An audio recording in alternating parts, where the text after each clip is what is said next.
Action items number 4, and there'll be a motion required. We have the draft MPO minutes of October 21st, 2011 to deal with. Mr. Chair, I'll make a motion that we adopt the minutes with one minor correction. On page 2, under item 3.2, there was a duplication of a sentence that I think needs to be eliminated. At the very beginning, it says the Vice Chairman asked for a motion to approve the SMPO letter for Gasset, NH 10-year plan. The next two sentences, my motion would delete. It says K. Ortman made a motion and R. Jaffin seconded that motion. All in favor, motion carried. You'll see that exact same language is at the end of the paragraph when we actually took the motion, so I think this was just an error. We didn't take two votes on the same thing. So my motion is to approve with that deletion. Second motion. Any discussion? If not, I'll call a question. All those in favor of approving the draft MPO minutes of October 21st, signify by saying aye. Aye. Aye. Those opposed? Ayes have it, so declare. Moving on to agenda item. Marilyn, I abstain. You abstain. Since I wasn't Okay, here. thank you. I abstain. I wasn't there. Okay. Agenda item 4.2, draft amendment number 1 to the scope of work for FY 2012-13 Unified Planning Work Program, UPWP. What's your pleasure?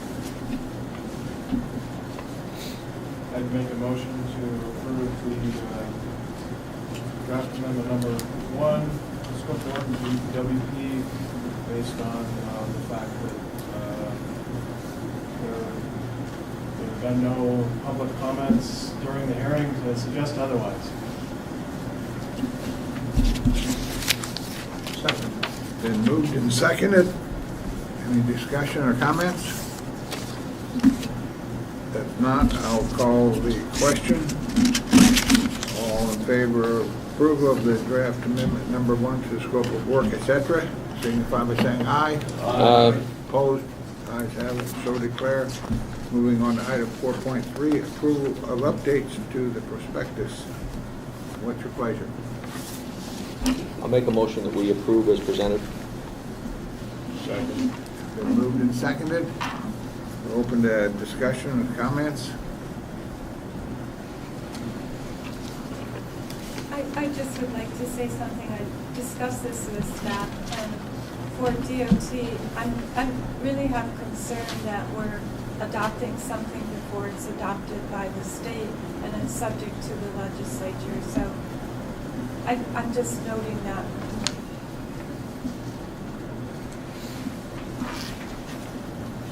And what, I might ask the question for information. If the state hasn't approved it and so forth, is this a common practice, or why are we recommending that we do this now?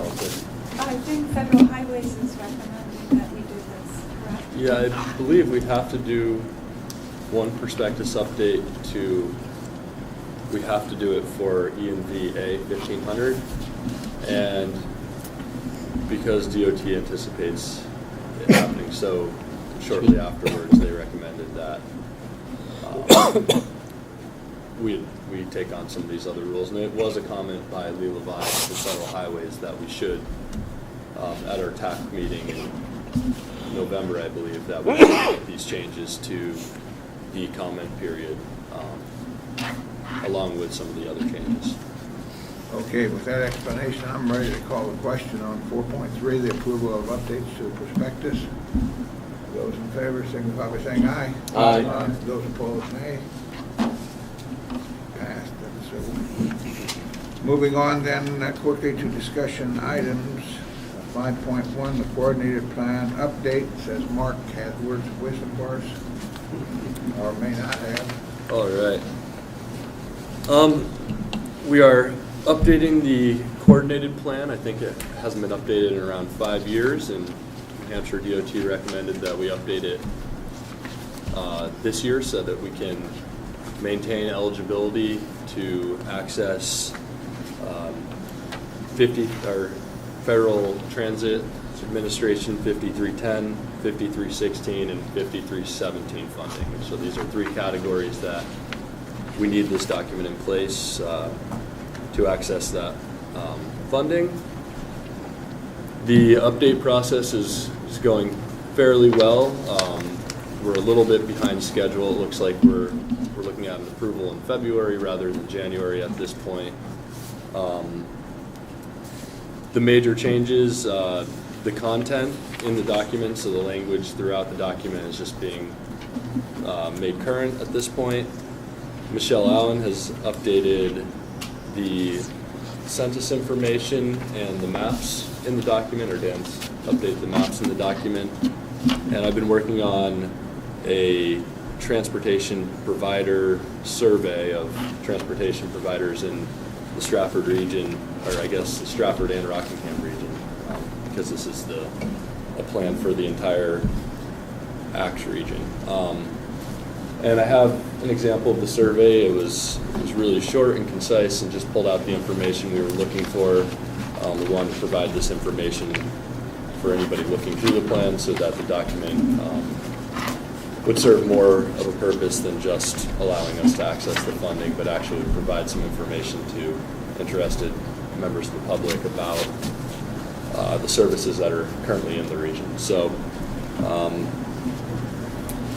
going through this, we basically were collecting information about what types of folks the transportation providers give rides to, what types of trips they provide. So are they going to healthcare appointments, the pharmacy, recreational and social things, the days of the week and hours of operation, the cost for their service, how many vehicles and what types of vehicles they have, and their relative interest in working with the ACT region on these coordination efforts. So the idea of the coordination is to better utilize the vehicles on the road out there so that multiple groups aren't crisscrossing the same paths to pick people up, and it can be made a little bit more efficient. And then also when vehicles are not being used on their downtime, other agencies can potentially rent those out or use those to run their trips on, so that we can be providing the best possible service for members of the community in the region. And the final question was their service areas, so which towns within the region. These are all the towns that are in the ACT Region 10 region, so it's our coordination region. It's very hard to see, but it's all the Strafford towns in the Strafford region, along with 15 or so towns from the Rockingham region. So far we have a few responses. We're looking for a few more, but overall the process has been going pretty well. Just a reminder to communities, Michelle also sent out a welfare officer survey, which goes out to all the community's welfare officers, and she's had maybe 30% of the communities respond to these requests. So if you see your welfare officer in town at any point, it would be great to remind them that it'd be helpful to have the survey filled out. I think it's about a 10-minute survey. It's pretty easy to do. But that's about it. We're looking to present the entire document, the draft document, to the TAC committee next month, and in February we'll be bringing it back here to policy committee, hopefully for approval, so we can ensure that our transportation providers have access to this funding.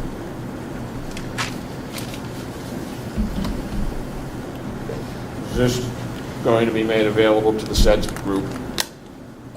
Yeah, absolutely. It's already on our web. I believe the older copy is on the website. When we have the draft ready, we'll put out a notice and distribute it around. And I'm sure Michelle will be utilizing it with the SEDS group. Yeah, some of the information ties in there pretty nicely. So in January, the schedule usually is that if you're looking for 5310 funds, is that what it is? The service providers like CAP, Community Action Program, use these to purchase vehicles, vans, primarily for their programs. So it's very important, one, that they be listed as a service provider, and two, that the plan is up to date. Otherwise, they're not eligible to apply for this funding source. So.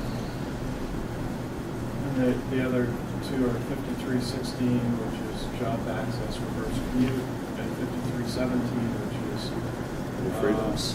Sorry? New Freedoms? New Freedom. Both of those funding sources we use to support our regional coordination.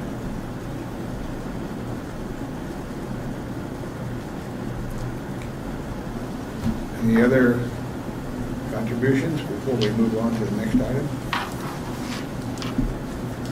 Okay, moving on to item 5.2, STIP amendment number 4. And again, Mark has an opportunity to speak.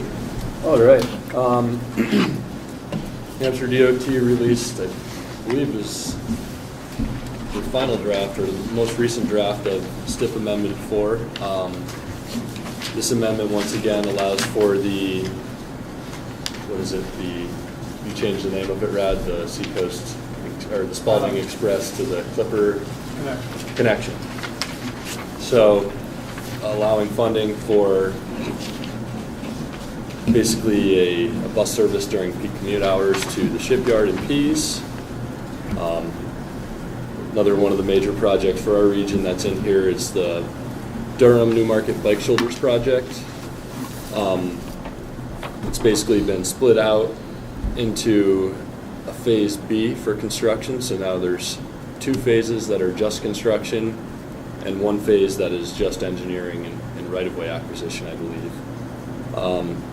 They split it up like this so that they could move ahead with elements of the project while some of the other areas where they are having right-of-way issues still and trying to solve those issues, those are still a little bit held up, but they really want to get this project moving forward. We've talked with Ron Grand Mason, who's the project manager for this, and it's his top priority. So looks like things are going to be going ahead a little bit in 2012. We're going to have 1 phase worked on, and hopefully the next phase will be finished up in 2014.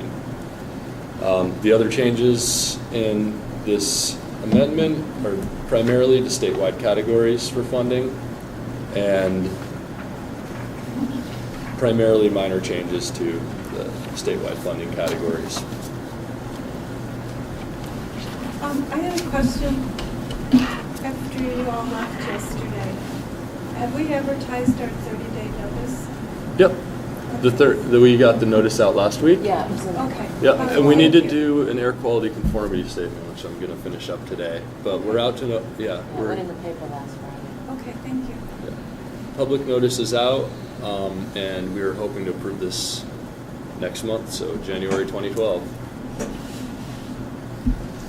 Sort of an editorial comment. I did a little more due diligence and looked at this more carefully. In view of the number of meetings we've had this year where we hear about fundings being reduced left and right, this seems to be a net gain of almost $4 million, and I can't in good faith continue to vote for amendments that increase dollars everywhere and fail to show any reductions anywhere.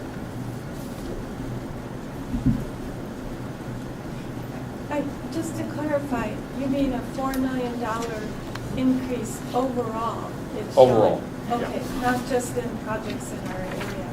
No. You're talking about the Yeah, I'm looking at the amendment in toto. Yeah. We've been told repeatedly that funds are drying up, there's less money available, and yet every one of these is increasing and not showing any reduction in projects or funding, and that concerns me greatly.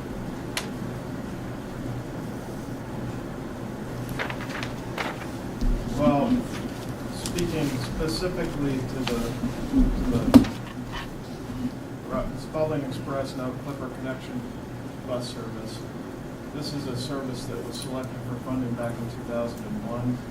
The funds were to be maintained on the STIP pending implementation. They miraculously disappeared off the document, still sitting there and waiting to be applied for. So we're simply adding this back in as a valid project with full funding behind it. So it's not a situation where like at the Gassett hearing, they just simply added projects back in and there was no money behind them.